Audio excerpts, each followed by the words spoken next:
All right, week 11 is here. Welcome into Fantasy Football Today, DFS. Frank Stanfield joined by Sia Nejad and Mike McClure. Funny story about that. Mike's building is getting their windows washed right now, and his dog Chief is going absolutely crazy. He just can't stop barking. So that's legitimately the reason why Mike isn't here today. He still sent us a bunch of his picks.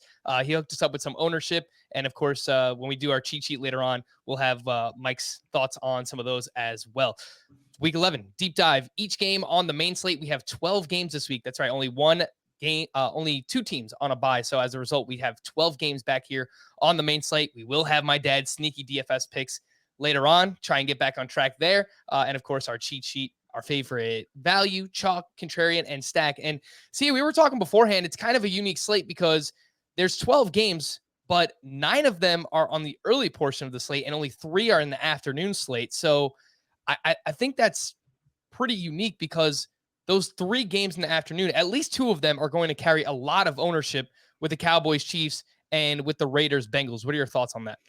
Yeah, it's a good point. And honestly, depending on the injury status of Kyler Murray, you might get some ownership just in a contrarian way with Arizona and Seattle. I mean, that one lines up to be like a supreme contrarian stack because nobody knows what's going on with Kyler in terms of his ankle injury, and nobody knows if Russell Wilson is going to be the Russell Wilson hand injury. So, yeah, it's really interesting. So my only thought there from a strategic standpoint is if you have certain pieces in the 1 o'clock games, which most people will, no matter how much you're stacking, Cincinnati in Vegas or Dallas, Kansas City, or Arizona, Seattle, you're likely to have 3 or 4 pieces in the 1 o'clock games.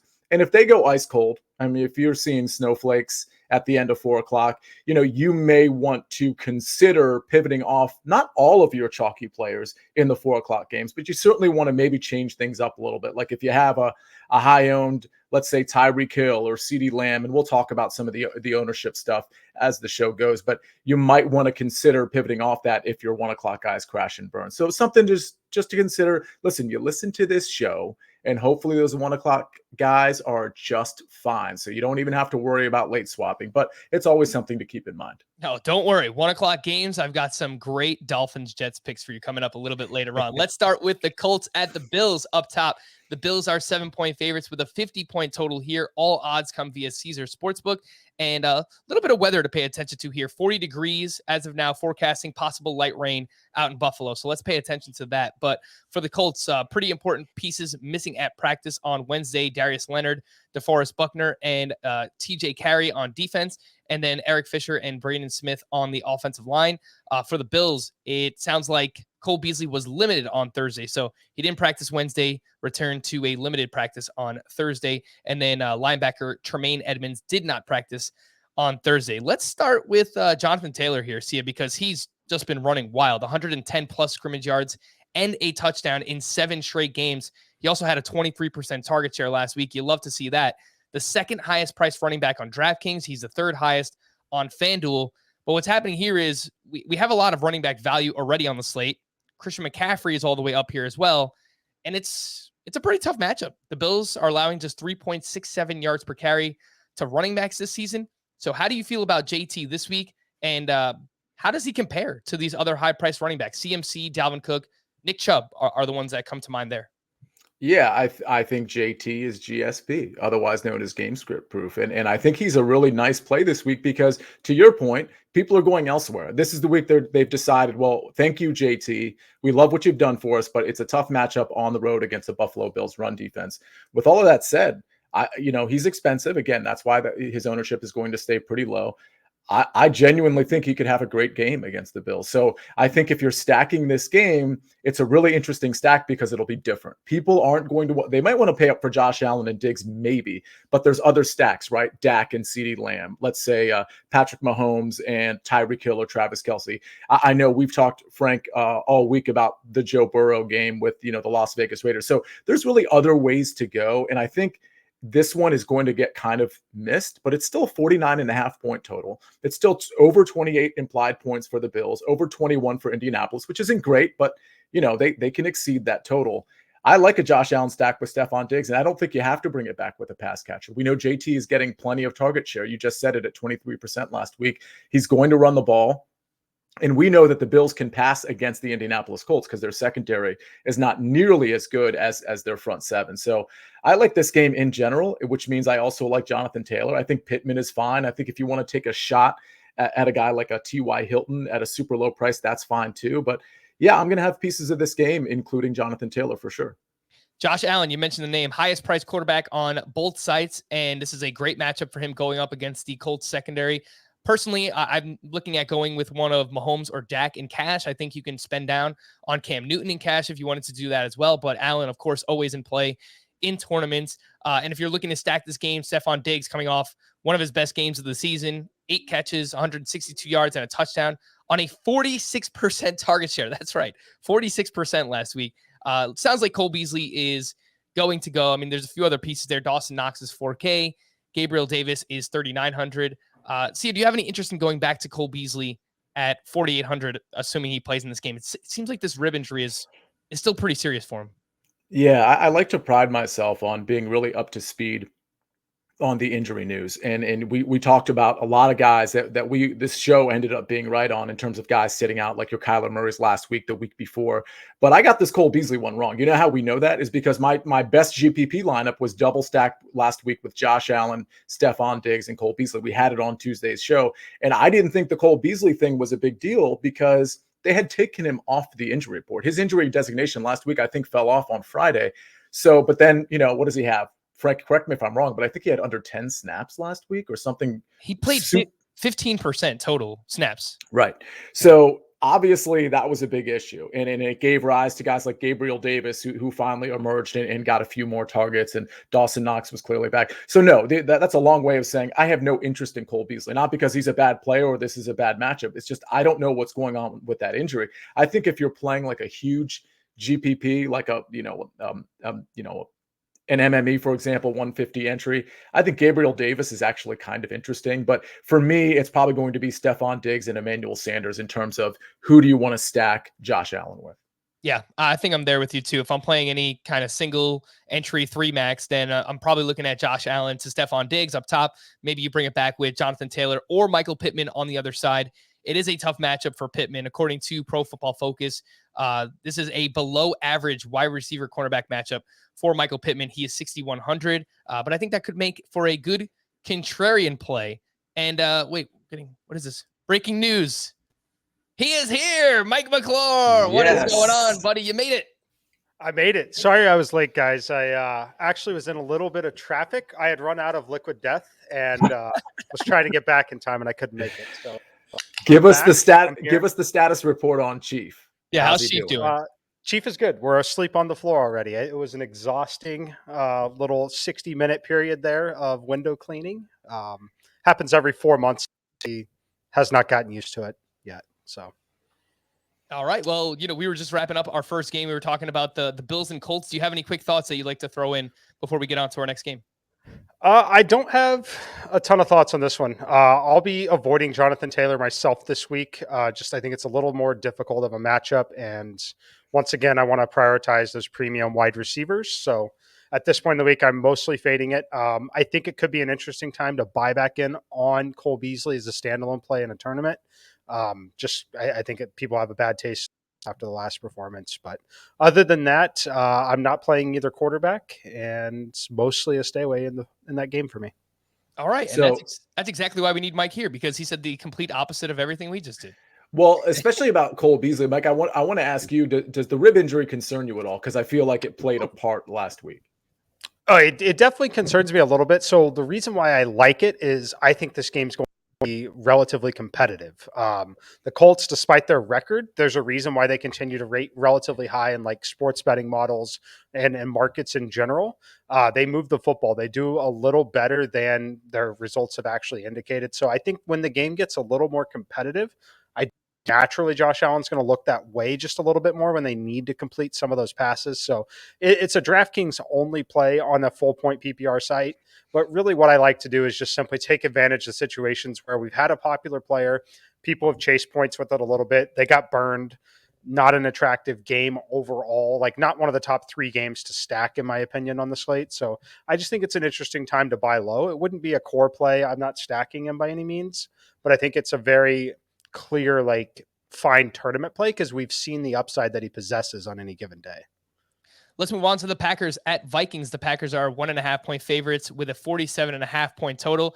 This opened around 50 points and has been bet down, so keep that in mind. For the Packers, Aaron Jones is out 1 to 2 weeks with an MCL sprain. Aaron Rodgers did not practice on Thursday because of a toe injury. So Wednesday, we saw the same thing and thought, all right, well, Thursday he should be back. Everything's fine. We're going to have to monitor this because now it's 2 days in a row. Aaron Rodgers dealing with this injury. Alan Lazard also did not practice. Devonta Adams, Kevin King, and Rashawn Gary were all limited. And for the Vikings, Bashad Breeland and outside linebacker Anthony Barr were also limited in practice. A.J. Dillon set up to be mega chalk here, 6,200 on DraftKings, 7K on FanDuel, coming off a monster game, 23 touches, 128 yards, 2 touchdowns, 10 red zone opportunities last week alone. That is a massive, massive number. I assume this is a lock in cash, but what do we do in tournaments when it comes to Dillon? It is pretty much a lock in cash. And in tournaments, I still kind of like him. It's one of those where I kind of want to be a part of the party when he goes off, which he really should against Minnesota. And I think, and I'm curious what Mike's opinion is on this with Aaron Rodgers potentially having some sort of injury. I mean, he's going to play, but I wonder if this is going to be a ball control A.J. Dillon game. That doesn't mean it's not a Devontae Adams game too, because it's always a Devontae Adams game. But I wonder if this is just feed A.J. Dillon until submission. And so I like him in GPP. I don't love him in GPP. He's not a lock button in GPP by any means, but in cash he is. Yeah, I mentioned this on our Tuesday podcast. I mean, the way the Packers are playing right now, it's kind of what we saw from the Cowboys earlier in the season, where we expected the Cowboys to be this team that was getting into shootouts again because, their defense was lackluster. The Packers are in a similar spot now. Their defense is playing really well, and they've been able to run the ball effectively. So I don't know if they want to get into a shootout here with the Minnesota Vikings, with Aaron Rodgers beat up. Frankly, Devonta Adams is beat up as well. So, Mike, what do you think about that?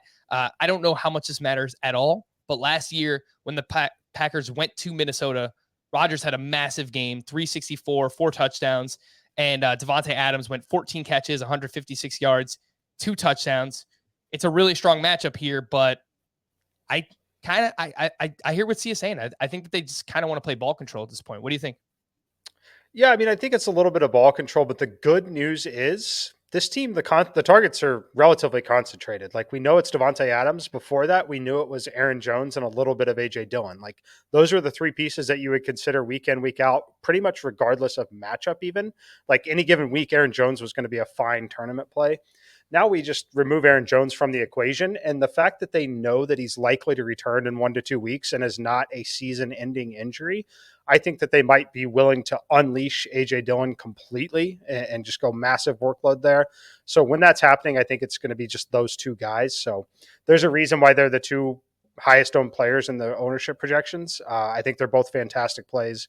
A.J. Dillon's going to be in that territory of Dearness Johnson and Mark Ingram from last week, where you're just simply going to be playing him in pretty much every lineup, or at least I will be. The upside is immense. Like, he's basically an $8,000 running back when the role is completely his. Positive game environment. This game, the total and the spread are great. I believe the Packers are down to just a 1-point favorite in this game. Should be a very tight game here. So I like both players. A.J. Dillon in all formats, Devontae Adams in all formats.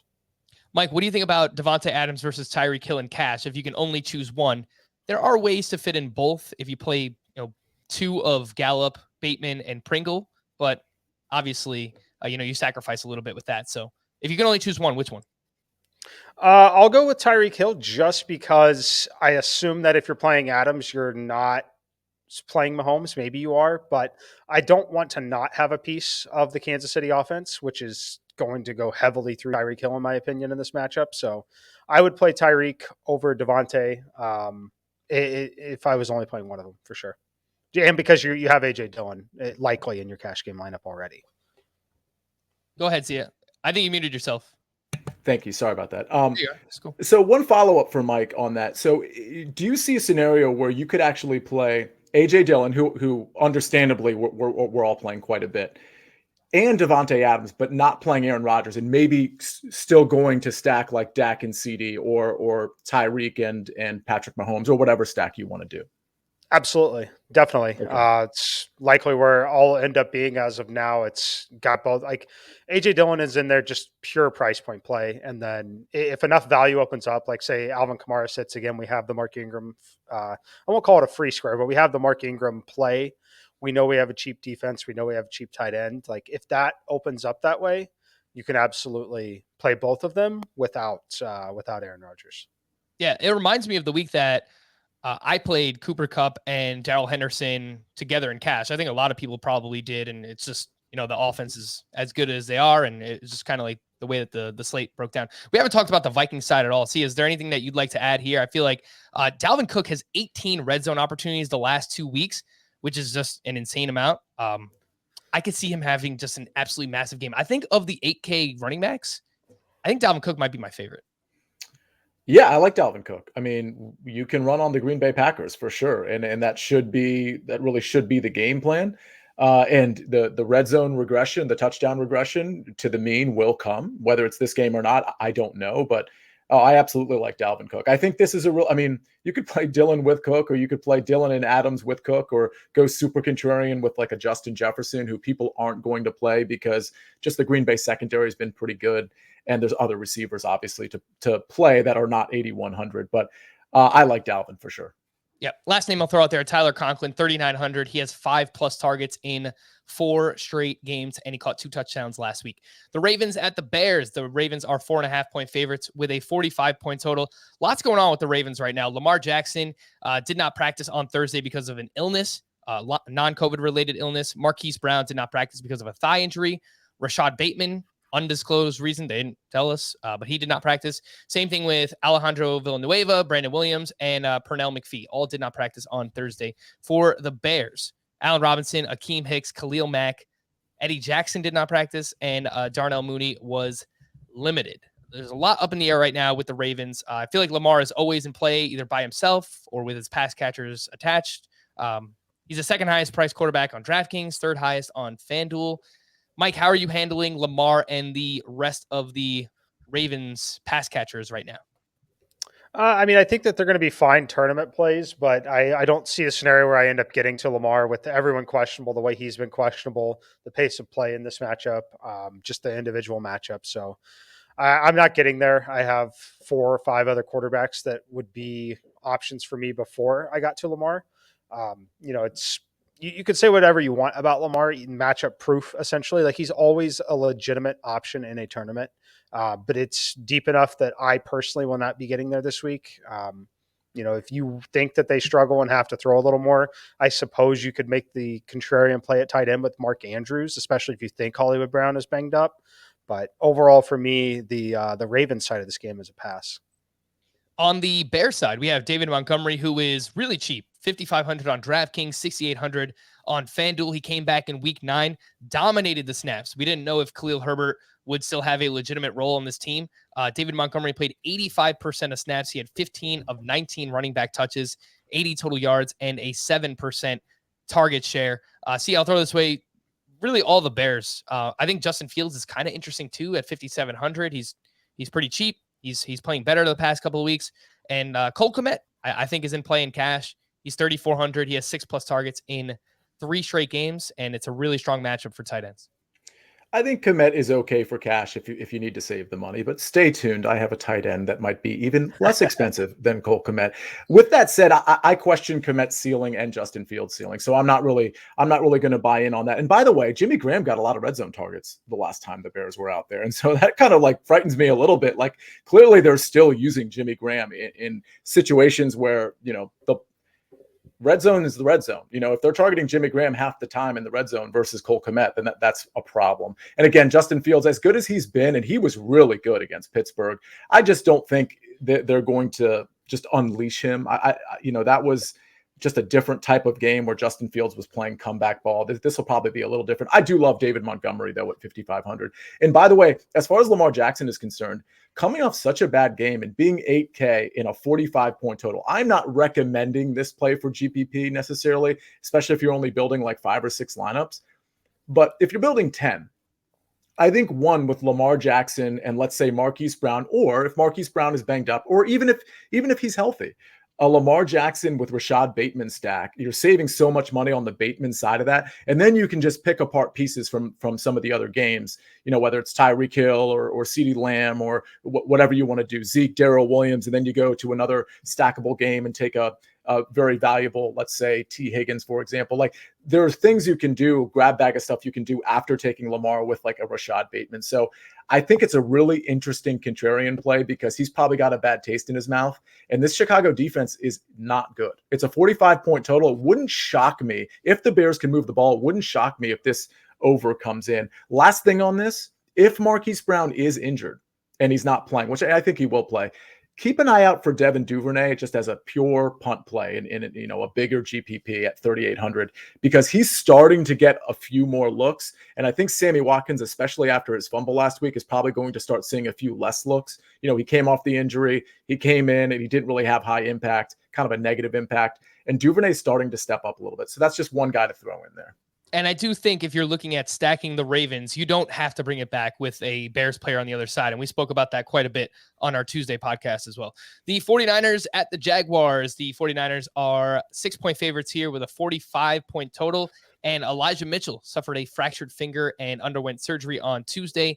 Kyle Shanahan said that he expects Mitchell to play, but who knows as of now. He did not practice on Wednesday. I don't think that he practiced on Thursday either, but I will look that up.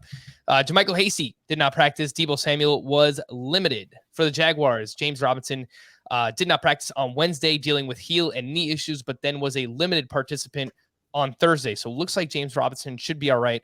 Carlos Hyde and Laviska Shenault were wearing non-contact jerseys at practice. Let's just start off with the 49ers run game. Mike, we'll go to you. If Elijah Mitchell plays, he's 5,800 and coming off a game with 27 carries last week. I don't know if they still want to give him that type of workload, with the broken finger, but if he doesn't play, Jeff Wilson is there at only 5,100. So what do you think? Yeah, I mean, I think it could be an interesting pivot away. But if Alvin Kamara is out and we have Mark Ingram in that mix with David Montgomery, AJ Dillon, and then any number of like the more expensive backs, I just don't project it as a spot that I could get to. As far as Mitchell goes, like I'd like to see more consistent targets in the passing game before I'd be willing to invest there, even at 5,800, frankly. You look at that box score.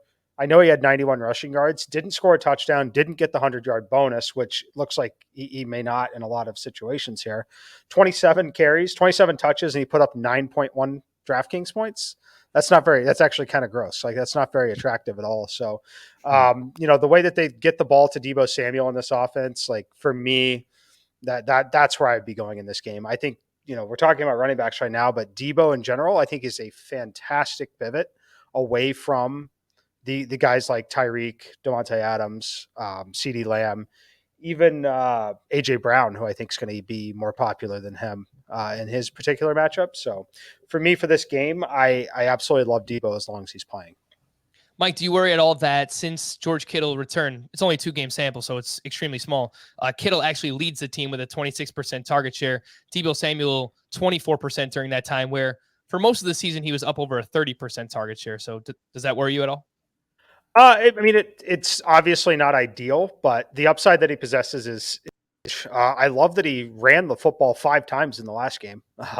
Give me that upside. Give me him in space. Like I said, I think that while it does suck that he's losing, 8 to 10% of the target share that he had, the number that he's at is still a fine number really for any player in the NFL, especially someone like him. And having Kittle on the field, frankly, is only going to take away some of the attention that was already on him. So I think you're not losing much, and whatever you are losing by being under that 30% number, you're gaining it right back in the drop in ownership. See ya. Speaking of George Kittle, he's the second highest priced tight end on DraftKings. He's third highest on FanDuel, and it's back-to-back games now. He has at least 70 targets, at least 50 yards, and a touchdown in each of those games.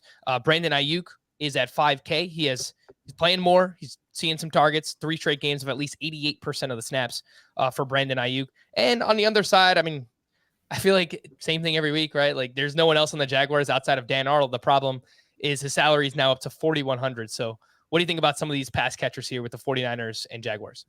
Not super interested in the pass catchers. I'll always be interested in Dan Arnold because he's the most consistent pass catcher. I think 4,100 is reasonable. They'll be trailing in this game, I think, for the majority of it. So I think Dan Arnold's probably fit for 6 to 8 targets and a handful of yards, and he has some touchdown equity, as we've seen. I don't like anything really in this game. I don't like the pass catchers, whether that be, well, I mean, I can't say I don't like Debo. Debo makes a lot of sense. But as far as Brandon Ayuk and George Kittle, not super interested there. I think the game plan here for San Francisco is much like we saw against the Rams. Just neutralize. The one thing we've seen from Jacksonville is that they can create a pass rush, neutralize the pass rush, and just run the ball. That's what the Niners do. That's what Kyle Shanahan does best. So whether it's Elijah Mitchell or Jeff Wilson, that's what I think they're going to do. I will say this. I like Debo even more, and maybe we already said this. I like him even more if Elijah Mitchell's out, because it will be just Jeff Wilson for the most part. JaMychal Hasty might be healthy, but he's just a third down back.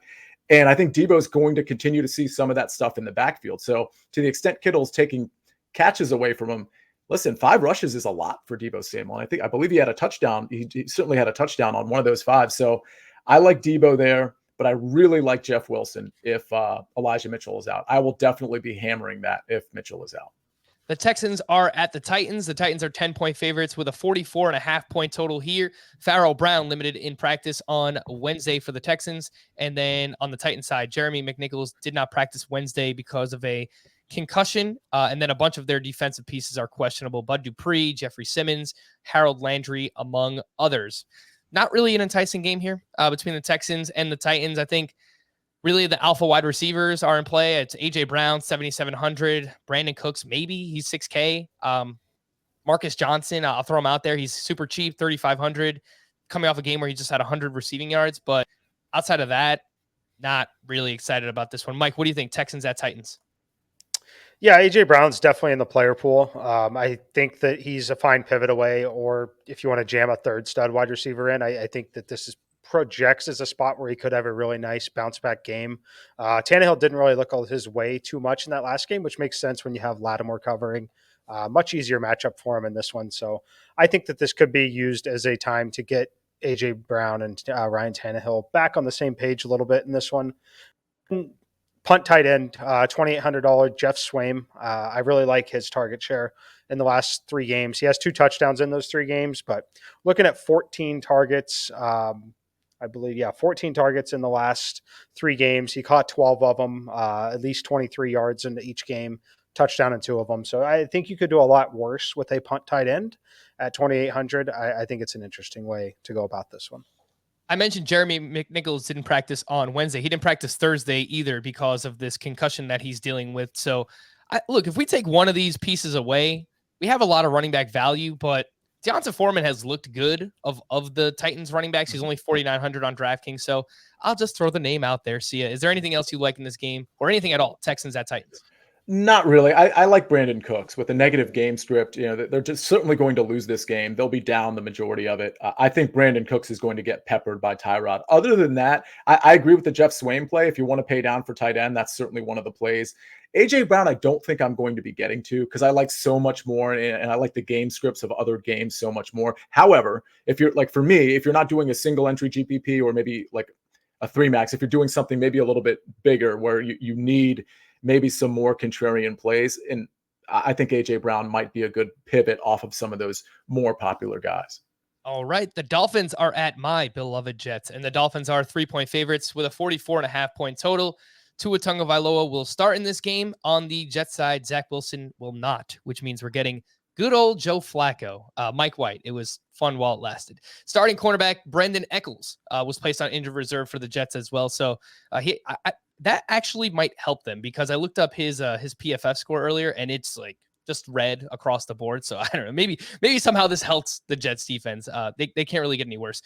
Who do you like on the Dolphins side? I guess let's start there, right? Myles Gaskin is 5,700 on DraftKings, Jalen Waddle 56, and Mike Gesicki is 5,200. I know, Sia, you said friends don't let friends play Myles Gaskin, but 16 plus touches in 4 straight, and I just got to read you some numbers, how bad this Jets defense is. Allowing 4.82 yards per carry, 7.56 receptions per game to running backs, both second most in the NFL. They've given up 20 touchdowns to running backs through 10 weeks. That is by far the most in the NFL. So I don't know if that was enough to talk you into them. but I do like Myles Gaskin quite a bit. Yeah, I mean, it just he could have a 2 touchdown game and 90 yards, but I'll take the ceiling of other guys when it comes down. I love the fact that Malcolm Brown is not in this mix and that Salvon Ahmed is not really getting, a 50-50 share by any stretch.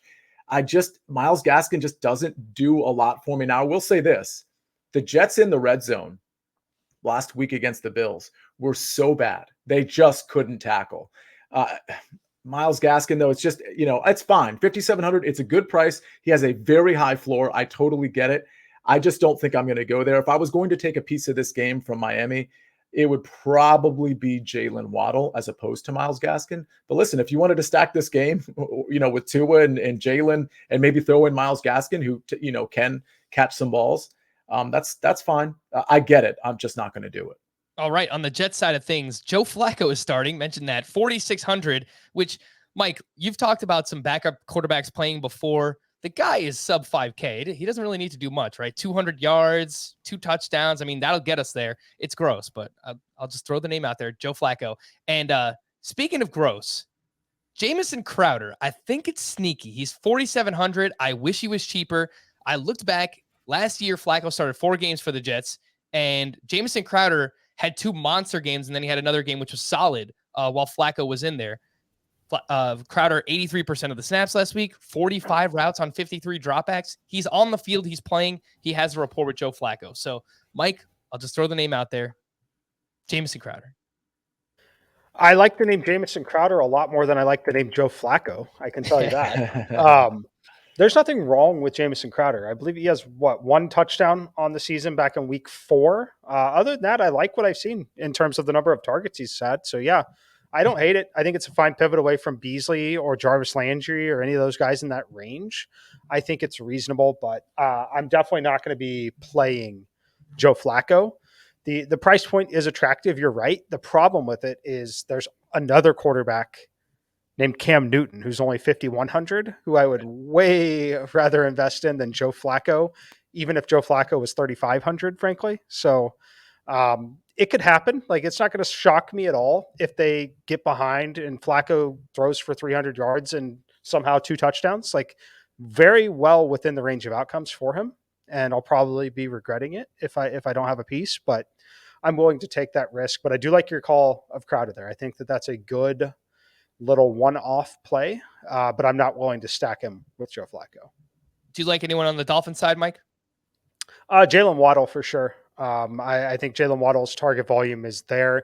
He's got that upside, a lot like Jerry Jeudy, a lot like some of these other wide receivers that are poised to break out or in the middle of their breakouts.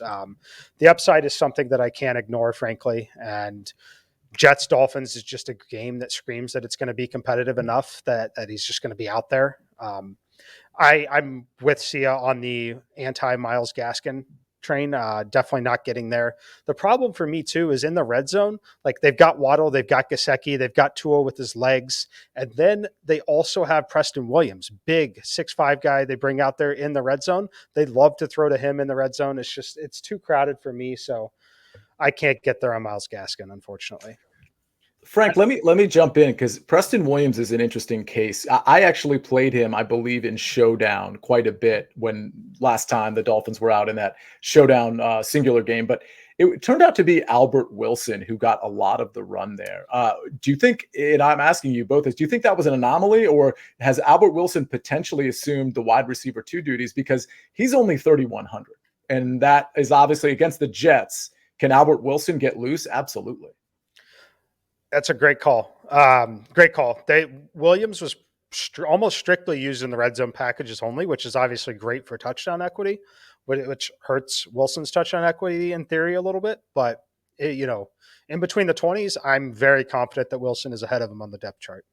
And he's a speedster, right? So we saw last week, the Ravens broke down a few times in coverage, and Albert Wilson was the beneficiary of that. So we've seen plenty of breakdowns from the Jets defense as well.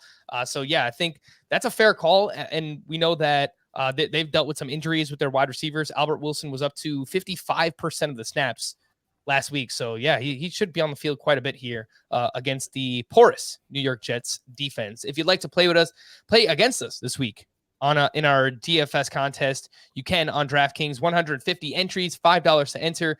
Top 15 gets paid out. The link is in the podcast and the YouTube description if you'd like to play against Sia, Mike, and myself. And if we've helped you win at any point this year, recently, earlier in the season, whatever it might be, drop a 5-star rating and review on Apple. We're a new podcast, so it really does help with searchability. We appreciate it very much. All right, let's take a quick break. When we return, 6 games down, 6 more to go. We'll do it here. Fantasy football today, DFS. All right, we got the Lions at the Browns. The Browns are minus 11.5 with a 43.5 point total here. And this is like the Walking Dead Bowl right now because there is a lot of injuries in this game. Jared Goff, Jamar Jefferson, Taylor Decker, Trey Flowers did not practice on Thursday. DeAndre Swift limited with a shoulder. Jamal Williams limited with a thigh injury. For the Browns, Baker Mayfield, Jarvis Landry, and Myles Garrett were all back at practice on Thursday. Donovan Peoples-Jones and Anthony Schwartz were out. And as for Nick Chubb, he is still on the COVID list, which is surprising at this point. Not back on Thursday, did not practice or anything. The hope is that he comes off of this list on Friday. Offensive coordinator Alex Van Pelt said things are trending in the right direction for both Nick Chubb and Demetric Felton, who is also on that COVID list. So this game is kind of a mess right now. We'll start with Nick Chubb. Let's say that he is activated Friday. He has a great matchup. He is projecting as one of the highest owned players on the slate right now. He is 6th in ownership with the projections that you have, Mike. And obviously, it's a really good matchup against the Lions. Big home favorites here. Would you be interested in Nick Chubb if he is back and ready to go? Yeah, absolutely. If he's good and ready to go, I think this is a great matchup for him, and he would be the one back I would spend up on. I know you liked Dalvin Cook earlier, which I think is a great call. Love that game stack environment in general, but here, Nick Chubb, just like a couple weeks ago when he got to play, when he gets to play here in this spot, and there's no Kareem Hunt. Yes, Dearness Johnson has earned some reps, I think, at some point for this team. But yeah, Nick Chubb in this particular matchup, I think it's about as good as it gets.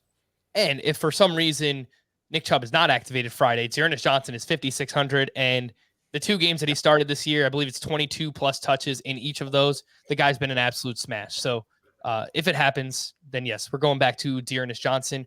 See, I don't think I could do. I can't say anything, right? Because DeAndre Swift, I was going to say I can't do anything on the Lions side, but DeAndre Swift has been awesome. He's coming off a game with 36 touches. Dan Campbell is now calling plays for the Lions, so it seems like they're just going all in on running the ball and basically just running DeAndre Swift into the ground. But he's banged up, and they might be playing with a backup quarterback, David Blau. It could be Tim Boyle if he returns. So I don't know. The Lions are pretty much a mess right now, too.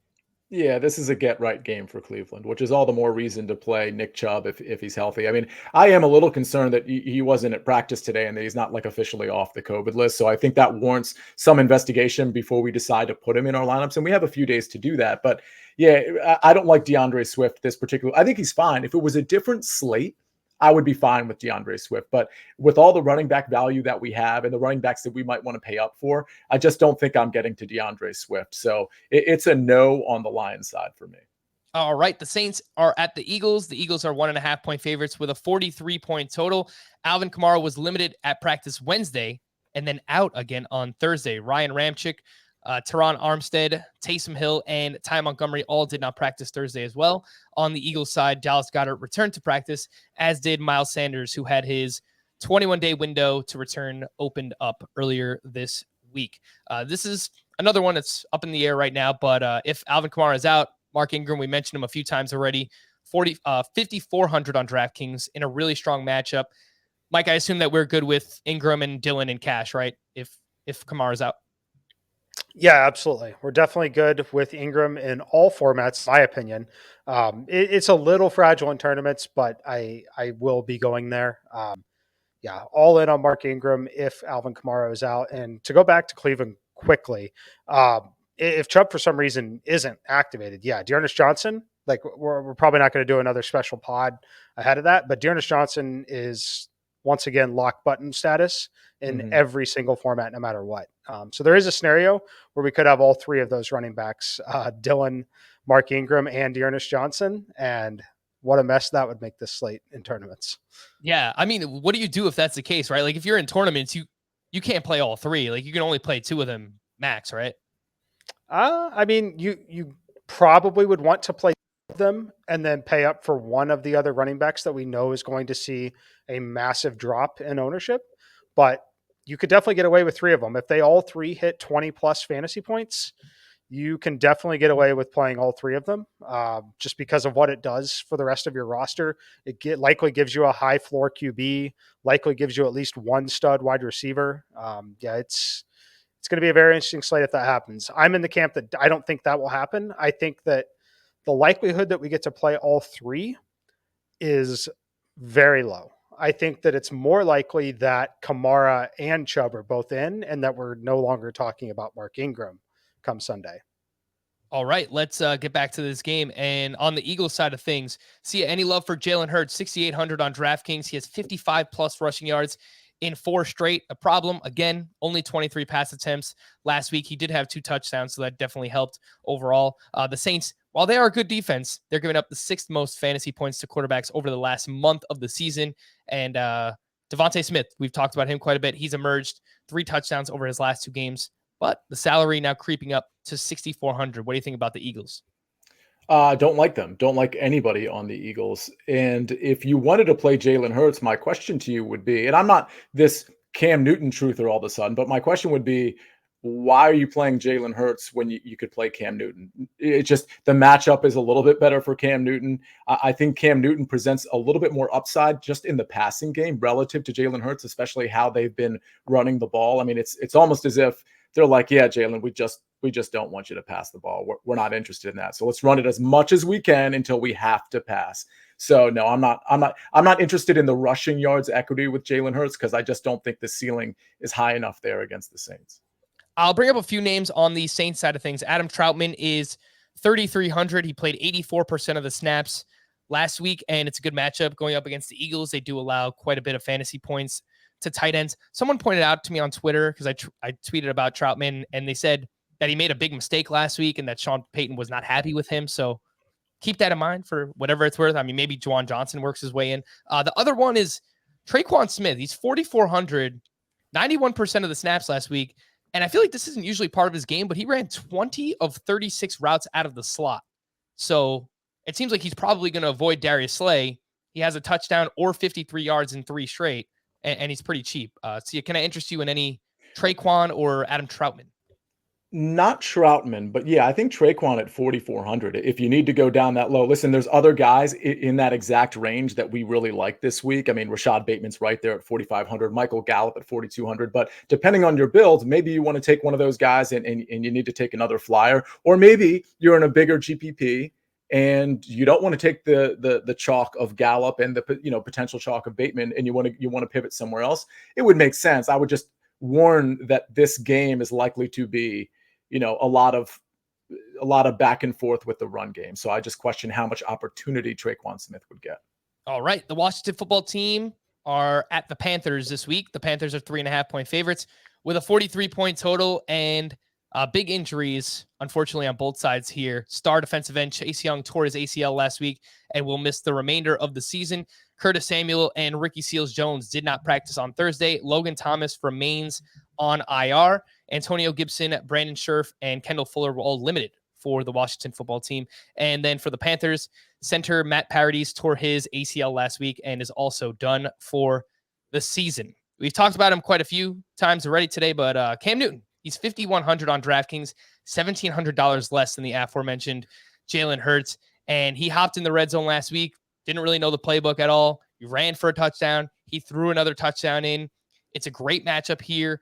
Coming off at home against a team coming off of a huge win. So I wonder if it could be a letdown spot here for Washington football team. I don't know if Cam cares about like the off the field stuff, but facing his former coach, Ron Rivera, someone who cut him when he was on the Panthers. So I'll just bring up all of these things. Mike, what do you think? I feel like Cam is in cash consideration. As of now, I kind of like paying up for Mahomes or Dak a little bit more, but what do you think?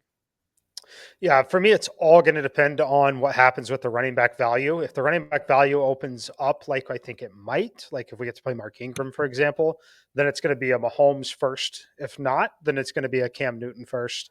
I'll be playing both in cash, though. I absolutely love Cam Newton in this particular matchup.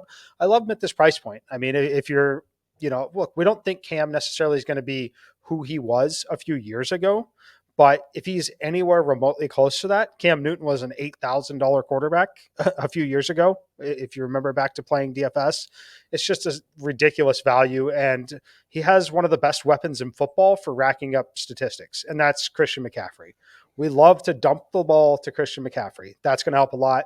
They're going to throw shorter passes around the line of scrimmage to DJ Moore as well. I think it's a great spot for him. So I love Cam Newton in this spot. McCaffrey, I'm probably actually going to be out on, despite loving him. I played him the last 2 weeks. I think exactly what I said was going to happen has happened. I think he's going to be more popular this week, to the point where his price point is elevated, the ownership is elevated.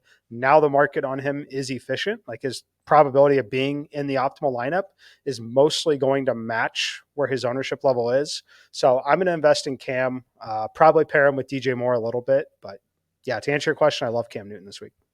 Christian McCaffrey currently projecting as the 5th highest owned player on the slate, up around 16% ownership. So that's certainly getting up there. He's 8,900 on DraftKings, 10K on FanDuel, the highest priced player on both sites this week. See, how are you feeling about the Panthers side of things? Cam, we have DJ Moore at 5,900. He's relatively cheap. Robbie Anderson caught a touchdown last week from Cam. He's 4,600. And then, of course, we have CFC up at the top. I think Cam's a great tournament play, and he's a great cash play. I think, see, here's the thing. When we have no idea what a quarterback is capable of, it's kind of the perfect time to play him in GPP, right? We know he has a pretty good floor in cash, so let's just kind of disregard that for now. If you want to play him in cash, totally makes sense. But in GPP, just like Mike said, the short area routes, which for the record, that's not exactly Cam's specialty, but DJ Moore and Christian McCaffrey can literally carry Cam Newton to your GPP win. So it's not that he has to necessarily do, he can steal some, touchdowns from Christian McCaffrey potentially, but he could also pepper him with 10 targets and, 10 catches like McCaffrey got last week. So I think you could absolutely stack Cam with 1 or 2 pass catchers in Christian McCaffrey and DJ Moore, or even Robbie Anderson if you wanted to go that route. And then you could bring it back with somebody if you wanted to, but you don't have to. The point is, I think when you can kind of expect the unexpected, that's the time to play somebody like that. It's not my favorite guy to play in GPP. Obviously, there's other games that we like with respect to quarterback stacks, but I like Cam Newton too much to avoid him in GPPs. I love the unknown is the point I'm trying to make here. See, anybody on the Washington football team side? Anybody at all? Yes, there is a guy. Okay, first of all, Terry McLaurin, I think is always in play. It is a tough matchup against Carolina. I don't want to say Terry McLaurin is game script proof, because he's not, but I think he's in play. However, if you're looking for a cheap tight end, and we know Ricky Seals, I shouldn't say we know. We're like 90% sure that Ricky Seals-Jones is not going to play, that Logan Thomas is not going to play. And the Washington football team has a tight end.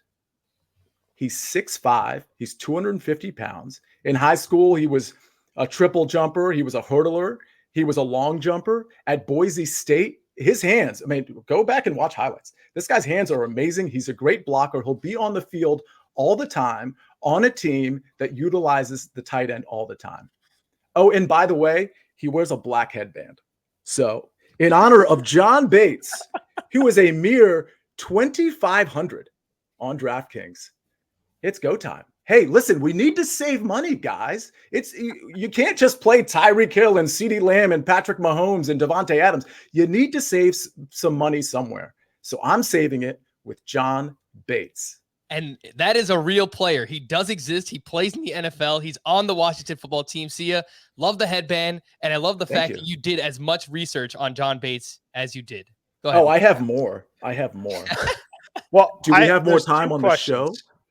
Yes, we're going to spend a little more time on this game. I have a couple questions. Number one, the Panthers defense is my favorite defense this week. Would you be okay playing $2,500 Bates against $2,700 Carolina Panthers defense? Absolutely. 100%. I'm totally okay with it. Too. They're both in the cash lineup for me right now. Okay, perfect. Now, the thing I want to point out is I'm sure you'll find it somewhere on Twitter this week. Can we talk about J.D. McKissick's little zigzag pattern that he has going on? Every other game, he goes double digit, single digit, double digit, single digit. So I'm going to read you the box scores for him this season quickly. Week 1, 0.8 points. Week 2, 20.3. Week 3, 5.8. Week 4, 16.9. Week 5, 1.7. Week 6, 19. Week 7, 9.6. Week 8, 17.3. Last week in week 10 off the bye, 7.9. This week should be a double-digit week. Will they throw him the ball in a competitive game? At 5K, would you use McKissick as a pivot away from one of the chalk running backs in a Cam Newton tournament lineup? I think so. I mean, in bigger field stuff, yeah. Single entry, 3 max, probably not. But I think in bigger field stuff, you could do it at 5K. I mean, it's an easy pivot off of other cheap running backs. My only counter to that would just be that they really did lean on a very inefficient Antonio Gibson last week, and it just wouldn't surprise me if that was kind of their game plan going into it this week as well. Yep.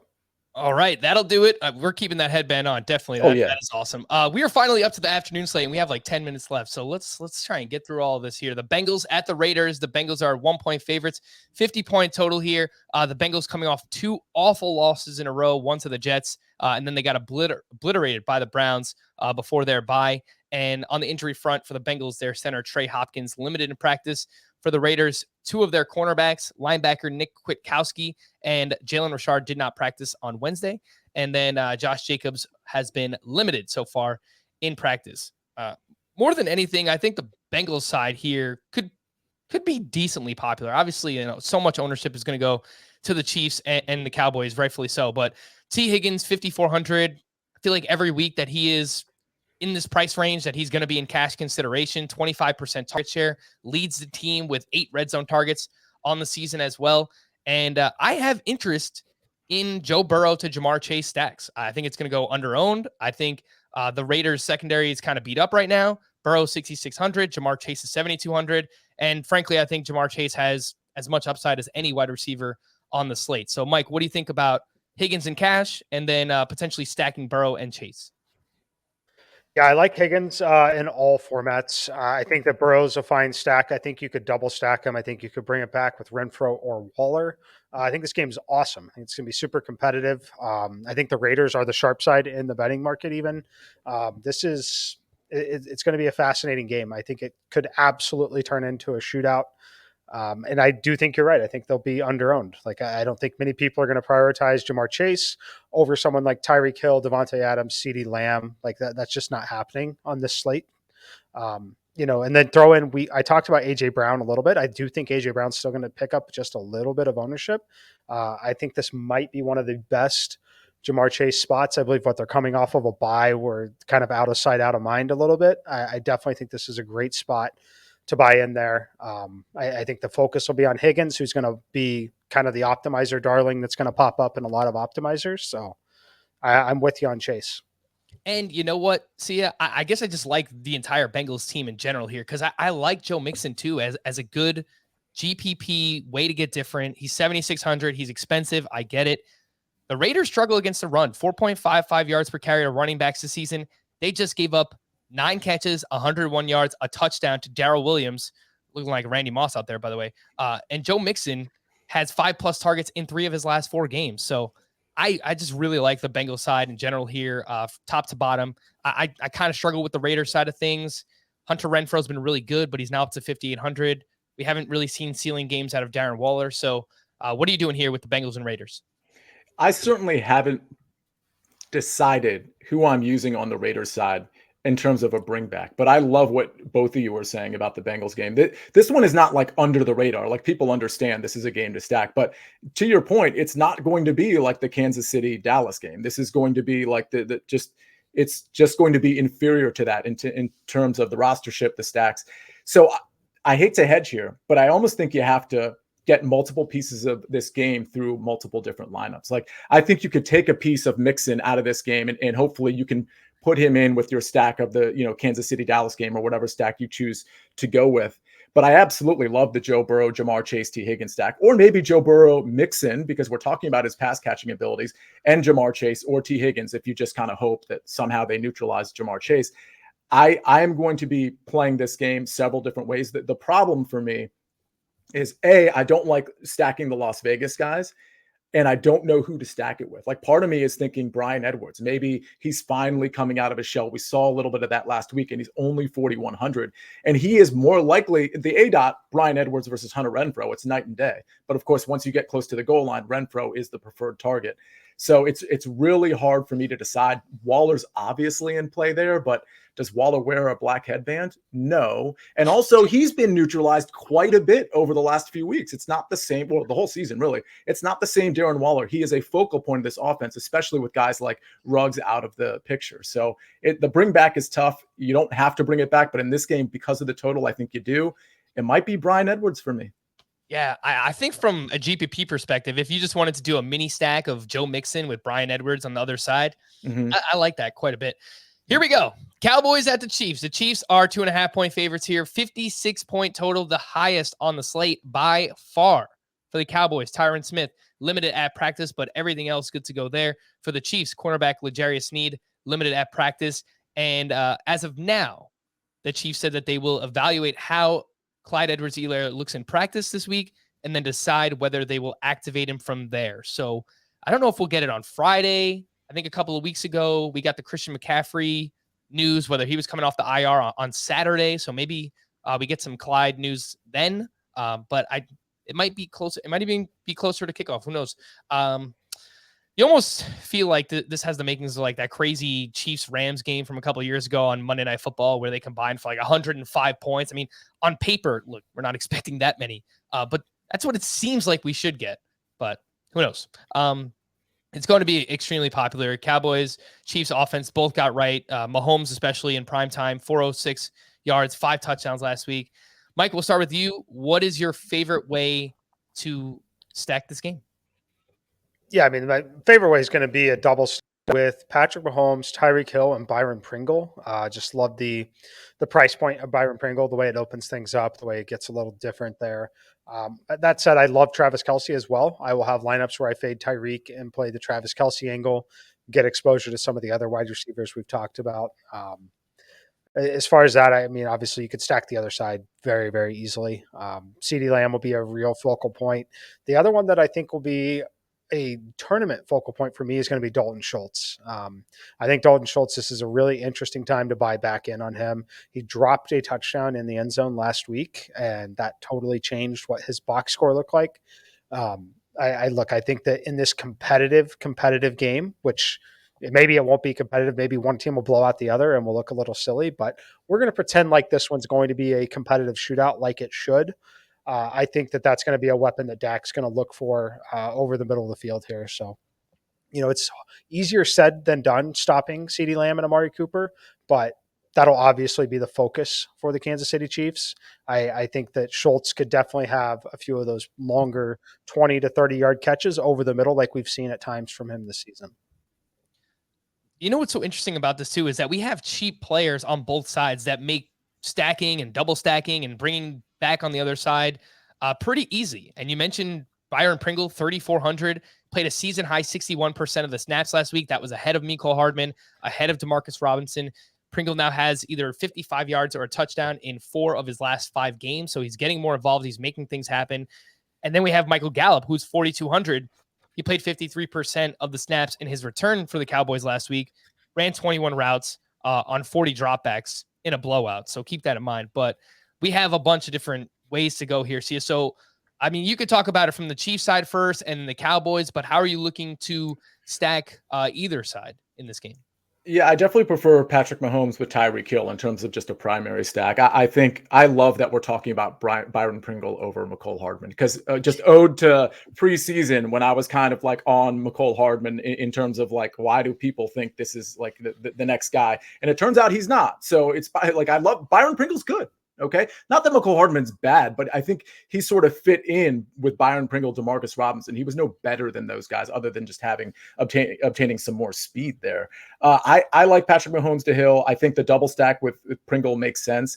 I know I'm going to be doing a Dak Prescott stack with CeeDee Lamb. I love that with Gallup back, CeeDee Lamb played way more in the slot last week. And he had a great game. He only had 7 targets, which, isn't great. But again, that was a blowout, right? So, I think we can expect at least 10 targets from CeeDee Lamb. I like a double stack with CeeDee and Michael Gallup. So I think I'm going to be doing that quite a bit and bringing it back with Tyreek Hill. But then again, on the other side, Patrick Mahomes to Tyreek Hill, and then bring it back with Gallup or CeeDee Lamb, depending on where I want to save some money. And for the record, Frank, I don't want to give off the opinion here that Ezekiel Elliott's like not in play. He's absolutely in play. But in terms of my primary, like if I'm doing one single entry, or let's say two, it's Patrick Mahomes, Tyreek Hill with a bring back. It's Dak and CeeDee Lamb with a bring back. All right. Speaking of CeeDee Lamb, you mentioned his slot routes from last week. He only ran 22 routes. 16 of those came in the slot, and they did confirm either on Wednesday or Thursday. I think it was their offensive coordinator said, yeah, like we're gonna use CeeDee Lamb out of the slot now that Michael Gallup is back with the team. Mike, which one of these guys are you looking to use in cash? Because if you want, you can make it work with both Tyreek Hill and Devontae Adams in your lineup. In cash with Mahomes, I have a lineup like that, and then you play both Pringle and Michael Gallup. The thing is, I don't know if you want to play both of those guys. So, what are you thinking about cash with this game? Yeah, so in cash, I'm going two different directions this week. One will be a Patrick Mahomes lineup. One will be a Cam Newton lineup. So in the Patrick Mahomes lineup, I will for sure have Tyreek Hill and Byron Pringle. The bring back there likely will be CeeDee Lamb. Probably will exclude Devontae Adams in that build and play A.J. Dillon. And then in the Cam Newton build, that's where I will potentially have all three of Devontae Adams, Tyreek Hill, and CeeDee Lamb. All right. And I will point out if CEH is out this week, Darrell Williams is 5,400, represents incredible leverage if somehow this game just turns into like just Darrell Williams versus Ezekiel Elliott, which would not surprise me because we've seen that from both teams so far this season. So just keep that in mind. Darrell Williams would be a fantastic play if Clyde does not return. Last game here, Cardinals at the Seahawks. The Cardinals are 2.5-point favorites, 48-point total. Lots still up in the air with this one, but Kyler Murray has now been at practice for both Wednesday and Thursday. DeAndre Hopkins and safety Budda Baker did not practice either of those days for Seattle. DK Metcalf missed practice with a foot injury, but said that it is a non-factor. Should be good to go. Chris Carson, Gerald Everett did not practice. Alex Collins was limited. See, we'll start with you. Who are you looking at in this game?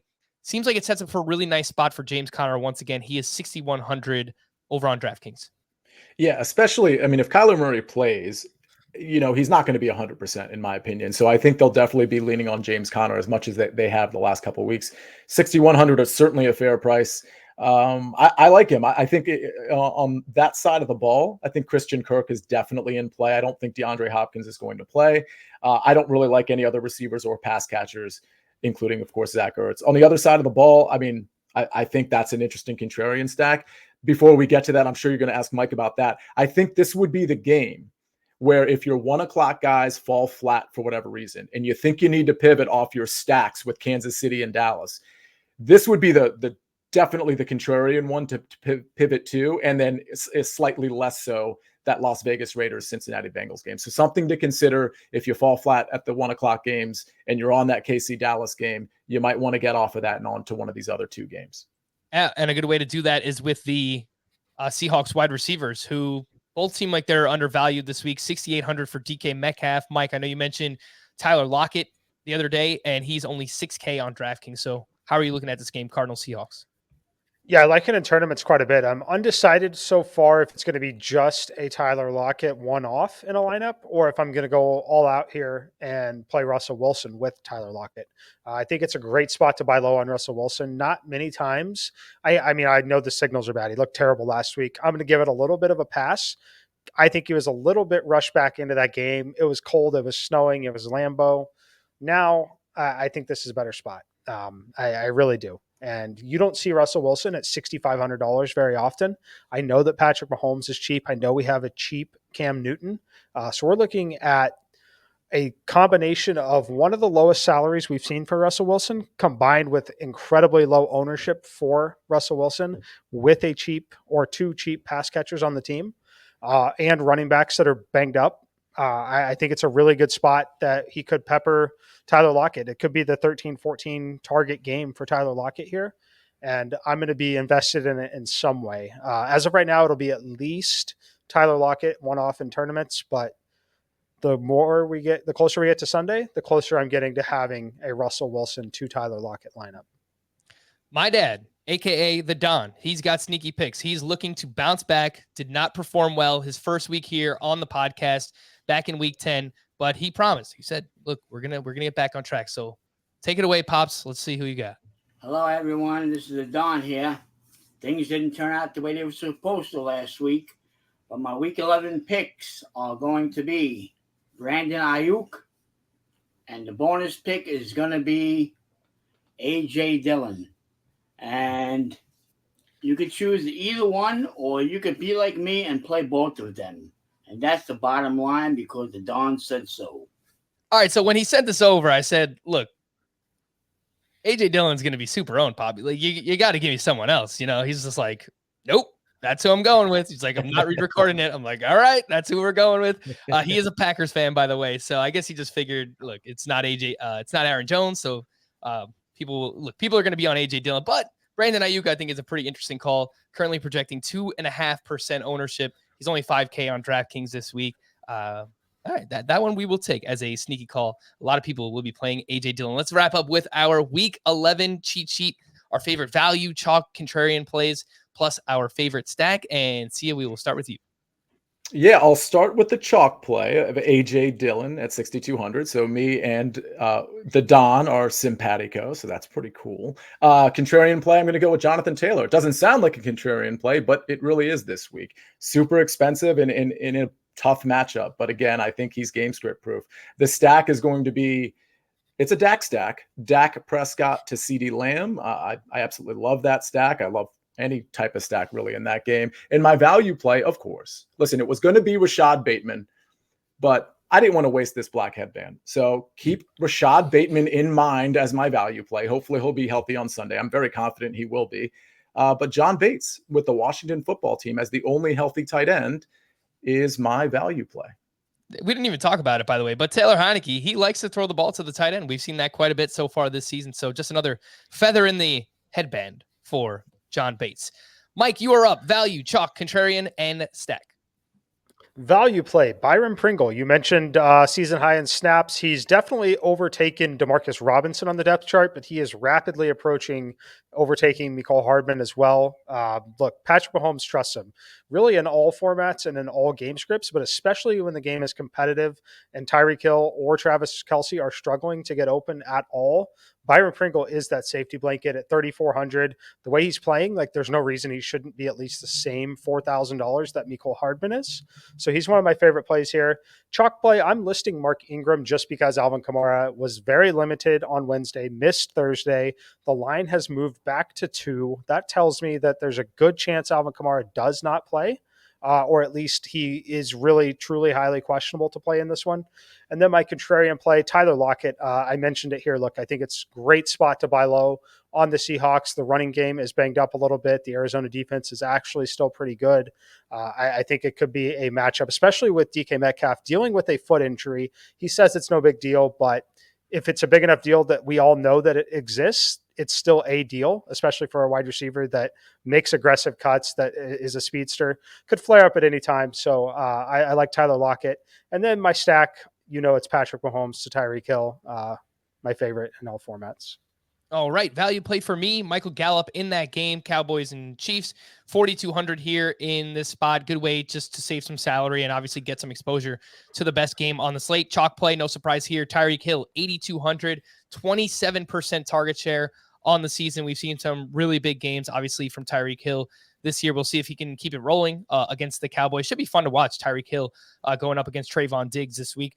Contrarian play, Michael Pittman, mentioned it in the first game, 6,100. Tougher matchup going up against Trey White and the Buffalo Bills. But if they fall behind the Indianapolis Colts, they're going to have to pass. And I still do think that Michael Pittman is that guy. He's the go-to for Carson Wentz so far this season. And then the stack, I really do like Joe Burrow to Jamar Chase. I like the Bengals in general this week. I do like T. Higgins and cash, really all formats. I think he's a good value play as well. But a way to get different, obviously get away from that Cowboys and Chiefs game. I think we got some big upside here from Joe Burrow and Jamar Chase. We'll wrap there. For Sia and Mike, I am Frank. Thank you all for listening and watching Fantasy Football Today DFS. We'll be back again on Tuesday, where we recap Week 11 and take an early look at Week 12. We will see you then.